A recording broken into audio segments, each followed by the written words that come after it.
Всем доброй ночи, друзья мои. Итак, вуду. Я уже говорила и повторяю, что это религия, древняя религия, но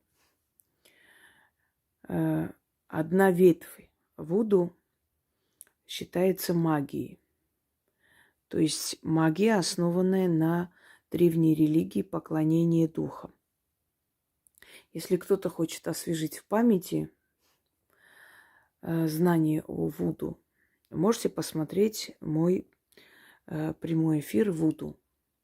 Я вообще обо всех темах отдельно снимала лекции, прежде чем дать ритуалы на эту тематику, чтобы люди понимали, знали, к каким силам обращаются, что это за силы, что от них ожидать и прочее.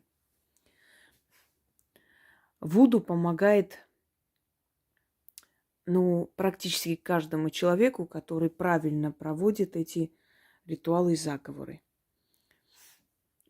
Данные человеком, который знает, как то есть какие безопасные работы можно дать. Потому что просто так браться за вуду тоже не очень безопасно, поскольку это очень серьезная магия. Вообще магия сама по себе серьезная, а вот вуду особенно, потому что это имеете дело с духами, и это не всегда природные силы, это не всегда энергии.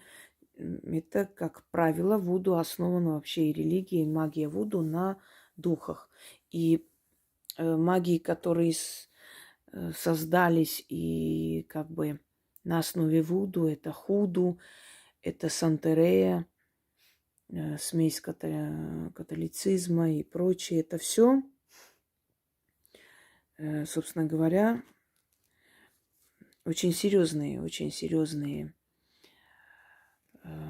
работы, очень серьезные обращения, очень опасные. И поэтому, не изучая, не зная автора, не зная человека, лучше не трогать эти работы. Я имею в виду, что работы вуду, ритуалы вуду, заговоры вуду можно брать и проводить только у человека, который уже проверен годами. Вы знаете, что этот человек знает свое дело. Теперь, если в других направлениях магии достаточно просто уважительно относиться к духам, не обязательно, скажем так, верить всем сердцем и без сомнения проводить, достаточно изначально просто уважительно относиться к силам. А потом вера приходит, естественно, когда все получается. То вуду немного не так. Даже не немного, а совсем не так. Вуду вера очень важная часть. Если вы сомневаетесь в ритуалах вуду, лучше их не трогать. Потому что вуду очень оскорбляются, духи вуду очень злятся, если человек хоть малейшее сомнение допускает. Почему я людям всегда говорю, изучите мои каналы, прежде чем ко мне обращаться, писать и вообще трогать мои работы. Понимаете как? Не меньшую роль играет и изменение мировоззрения человека. Для того, чтобы эти ритуалы помогали все время и постоянно, у человека должно быть правильное мировоззрение в том числе. Потому что я вытаскиваю человека из болота, а человек свои ошибки повторяет вновь и опять. То есть от моих работ, есть, конечно, толк, но получается двойная работа, поскольку человек не только должен обращаться и получать помощь и надеяться только на то, чтобы чудесным образом все решалось, а оно и решается, но он должен изменить свое сознание. Потому что если один раз ты упал в воду, тебя вытащили люди, а ты второй раз идешь опять по этому мосту, который ломается, и ты снова падаешь в воду, понимаете? Это будет без конца длиться. Ты должен осознавать и понимать, что этот мост хрупкий, и на него становиться нельзя. Или этот мост надо починить, или нужно обходить этот мост. То есть, изучая канал, понимая, вы меняете мировоззрение. И тогда уже ваши просьбы, ваши вот готовность жить новой жизнью, она дает определенные результаты только потому, что вы больше свои ошибки не повторяете, вы правильно поняли строение, то есть Вселенной, да, мироздания, вы правильно поняли свои ошибки, больше не повторяйте. И наряду со всем этим, выполняя ритуалы и заговоры, у вас меняется жизнь. Вот то же самое. Изучите мои каналы для начала, а потом начинайте делать ритуалы, особенно вуду. Теперь, я вам дарила огромное количество работ, связанных с денежной энергией, да, с денежными работами, денежными ритуалами, связанные с ритуалом удачи и прочее. Они все замечательно работают. Теперь я дарю вам шепоток. И очень сильный, над кошельком.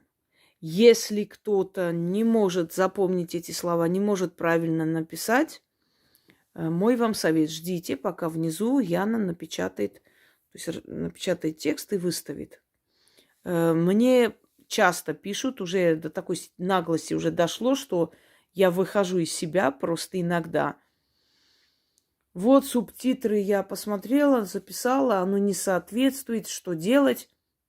Я сказала: еще раз посмейте занимать мое время и не обижайтесь.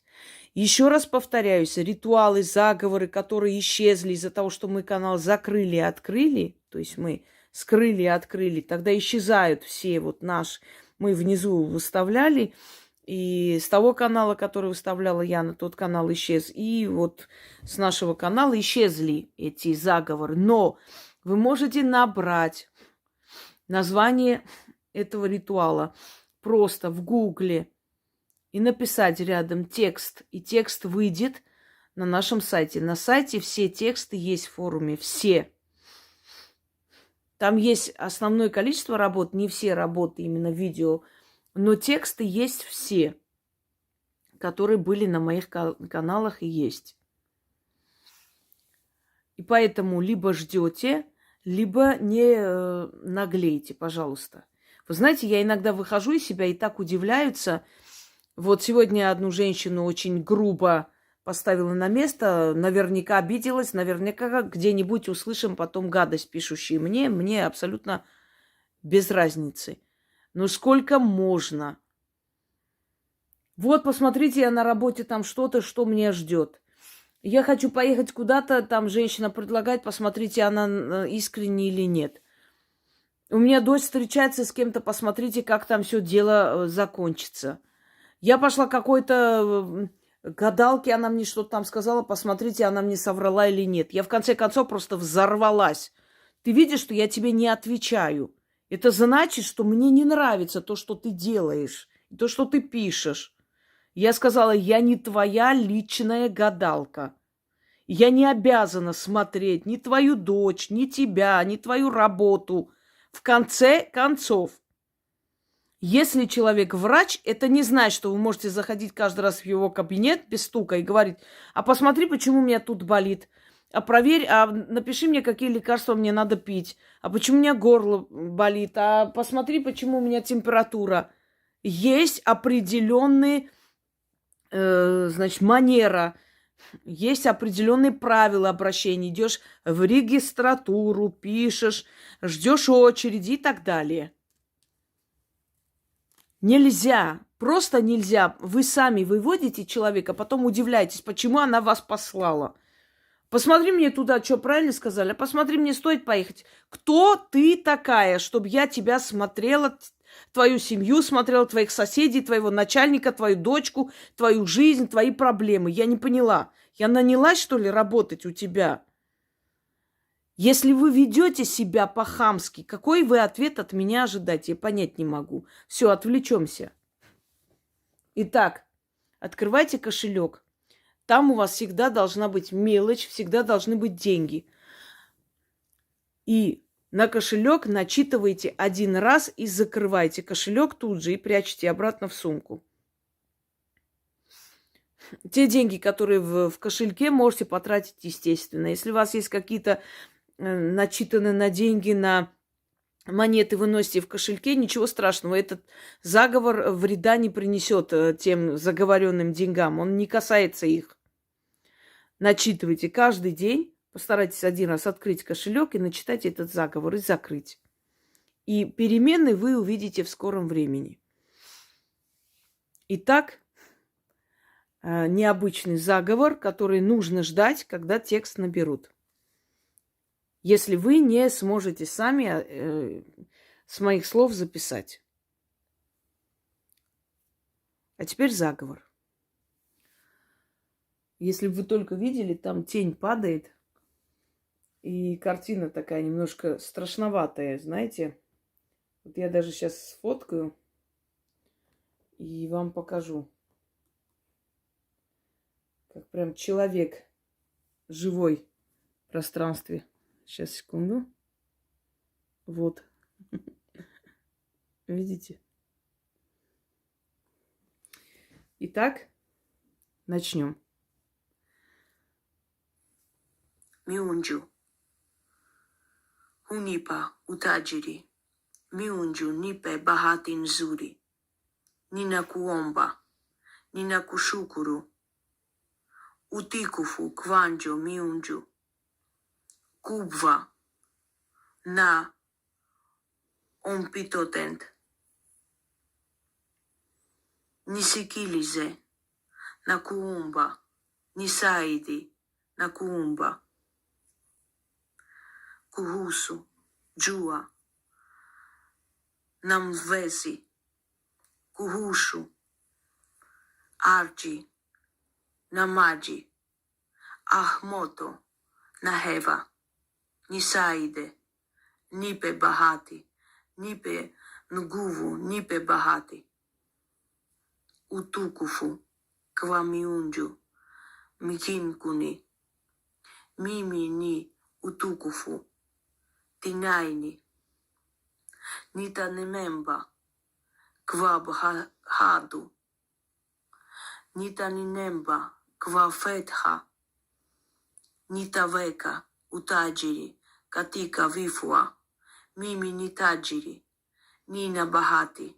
Mimi ni mtoto wa miungu. Utukufu kwa miungu. Utukufu kwa roho. Utukufu kwa mababu. Ninashukuru ulimwengu. Ndio itakuwa hivyo.